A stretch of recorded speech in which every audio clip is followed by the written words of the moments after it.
స్వాగతం సుస్వాగతం రా. నాకసలు పెళ్ళే అవదని పిల్లనివ్వని ఈ ఊళ్ళో చాలా మంది కారు కూతలు రైలు కూతలు కూడా కూర్చారు. అందుకే నేను సీక్రెట్ గా పెళ్లి చేసుకున్నాను.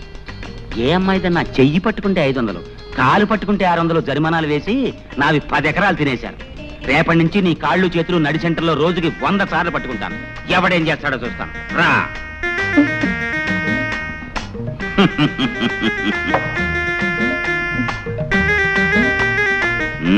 సిగ్గుపడుతున్నావా? బాగా సిగ్గుపడు. ఈ లీలాకృష్ణకి ఆడవాళ్ళని లాలించడం డాల్డాతో పెట్టిన విద్య. శ్రద్ధగా విను. ముందు నేను కౌగలించుకుంటాను. గుబ్బులు గుబ్బులుగా ఉంటుంది. ఏం భయపడకు. ఆ తర్వాత నిన్ను ముద్దు పెట్టుకుంటాను.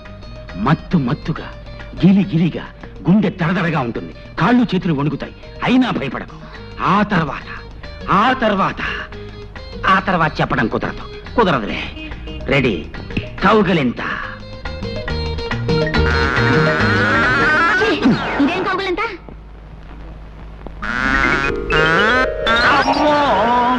కౌగిలింతంటే ఇలా ఉండాలి.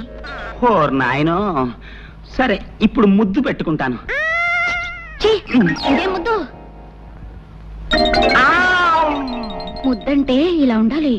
ఓర్ నాయనో, ఈ దేవుడో, నా కొంప ముంచావు కదే. ఏమి నీకు ఇవన్నీ ఎవరు నేర్పారో చెప్పు. మా బావ. శ్రీకృష్ణ, నాకు ఏమిటి పరీక్ష? బయటికి పో. నిన్ను మీ బావని సెంటర్ చూసి పడి చేస్తాను. పో. ఏమిటండి కేకలు? బావన తర్వాత ఇట్టంటే ఆటలు ఆడుకోరా? కౌగిలించుకోవటం, ముద్దు పెట్టుకోవటం ఇవన్నీ ఆటల. పాపప్పలే, పాపాత్మురాల. పో. మీ మొహం. చిన్నప్పుడు బావ మరదలు ఆడుకునే బువ్వాలాటలండి. చిన్నప్పుడా? అంటే ఇంతప్పుడా? అమ్మయ్యా, బతికించావు కదే. మీ బావ ఎక్కడున్నాడు? మిలిటరీలో. తేడా వదిలిపోయింది. నీకెప్పుడు నా బొవ్వాలాట్లు ఆడుకోవాలంటే నాతోనే ఆడుకో, ఇంకెవరితోనూ ఆడుకో. పడుకో, కళ్ళు మూసి పడుకో. జ్యోతి, నా మంచి చెల్లి. బావ పొలానున్నాడు. ఈ క్యారేజ్ పట్టుకెళ్ళి బావకిచ్చిరా. మీ ఆయనకి నేనెందుకు ఇవ్వాలి? నీకు బావ కదంటి. మంచి తల్లి. తాతయ్య 2 రోజుల నుంచి కబురు చేస్తున్నాడు. నేను ఒకసారి వెళ్ళొస్తాను.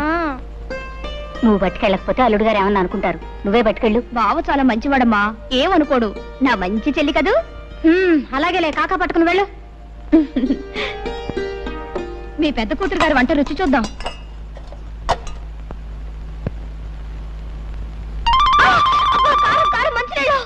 చాలే ఊరుకోవే, మరీ నడమంత్రం. దానికి అసలు వంటే చేతగానట్టు మాట్లాడతావు.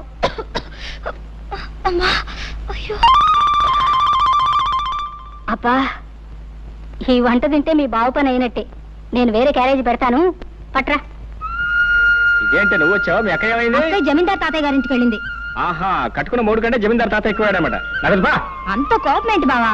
పాపం తాతయ్య మరీ రమ్మని కబుర్ చేస్తేనే వెళ్ళింది. రా తిందువు గాని. ఇవాళకి అక్కని క్షమించే బావా, రా. సరే, ఇవాళ ఒక్కనాడు క్షమిస్తున్నాను, రేపటి నుంచి క్షమించను. నువ్వు కనుక రేపటి నుంచి క్యారేజ్ తీసుకొచ్చావు, నీ కాళ్ళు చేతులు ఎదుర్కొంటానే. సర్లే, రా తీసుకునే.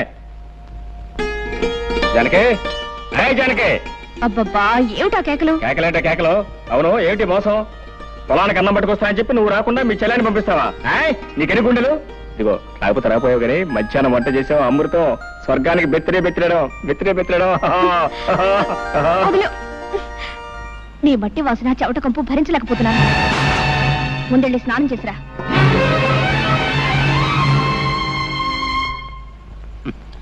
నువ్వు చెప్పినా చెప్పపోయినా నాకంతా తెలుసు మురళి. నువ్వు జానకిని ప్రేమించావు, తప్పులేదు. కానీ వాళ్ళ బాబేదో కొంపలు ముంచుకుపోయినట్టు ఆ జాతి రత్నాన్ని తీసుకెళ్ళి మోటు రత్నాన్ని కట్టబెట్టాడు. ప్రేమించిన ఆడ దొరకపోతే ఎవరికైనా బాధే. మరి అంత మాత్రాన్ని నువ్వు ఇలా మనసు పాడు చేసుకోవటం నాకు బాధగా ఉంది. జరిగింది మర్చిపోవటం అంత తేలిక కాదు. కష్టమే, చాలా కష్టం, నాకు తెలుసు. అందుకే మర్చిపోవటానికి కొన్ని సులువైన పద్ధతులు కనిపెట్టారు మన పెద్దలు.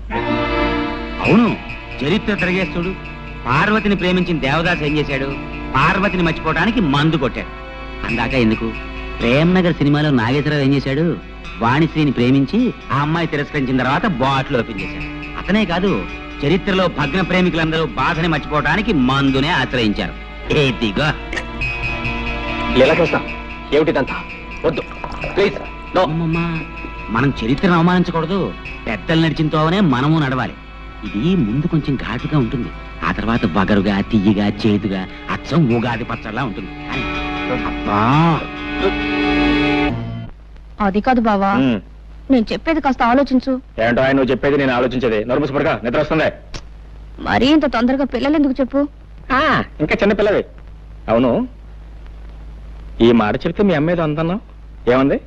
చెప్పు తీసు కొడతానంది. ఏటో చెప్పు తీసు కొడతానంది. మీ అమ్మ కేవలం మాటల్లో ఉంది, నేను కొట్టి చూపిస్తాను అనుకున్నావు. పడగా. లీలాకృష్ణ గారు, మీకు శుభవార్త. మగపిల్లాడు పుట్టాడు. సంతోషం అండి, చాలా సంతోషం.